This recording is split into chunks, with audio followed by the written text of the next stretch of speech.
அண்மை செய்தியை பார்த்து விடுகிறோம்.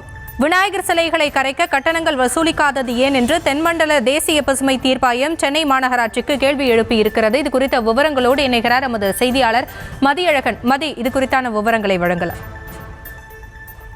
சென்னை பட்டினப்பாக்கம் கடற்கரை பகுதிகளில் கரைக்கப்பட்ட விநாயகர் சிலைகளின் கழிவுகள் அப்புறப்படுத்தாதது குறித்த வழக்கு தென்மண்டல தேசிய பசுமை தீர்ப்பாயத்தில் விசாரணைக்கு வந்தது. வழக்கை விசாரித்த தீர்ப்பாயத்தில் நீதித்துறை உறுப்பினர் நீதிபதி புஷ்பா சத்யநாராயணா மற்றும் நிபுணத்துவ உறுப்பினர் பிரகாஷ் சர்காவா அடங்கிய அமர்வு பட்டினப்பாக்கம் கடற்கரையில் குவிந்துள்ள கழிவுகளை அப்புறப்படுத்த சென்னை மாநகராட்சி தவறிவிட்டதாக அதிர்ச்சி தெரிவித்தது. மேலும் சுற்றுச்சூழலுக்கு பாதிப்பு ஏற்படுத்தாத பொருட்களை கொண்டு சிலைகள் தயாரிக்கப்பட்டுள்ளதா என்பதை உறுதி செய்யாமல் அவற்றை கரைப்பதற்கு அனுமதிக்கப்பட்டதாக குறிப்பிட்ட தீர்ப்பாயம் பாதுகாப்பான ஆபத்தில்லாத பொருட்கள் மூலம் தயாரிக்கப்பட்ட சிலைகள் மட்டுமே கரைக்க அனுமதிக்கப்பட வேண்டும் என உத்தரவிட்டுள்ளது.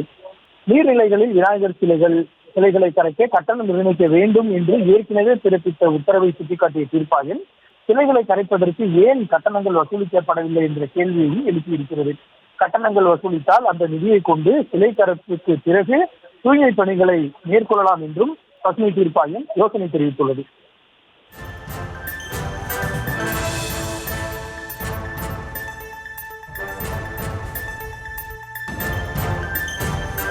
விவரங்களுக்கு நன்றி மதி.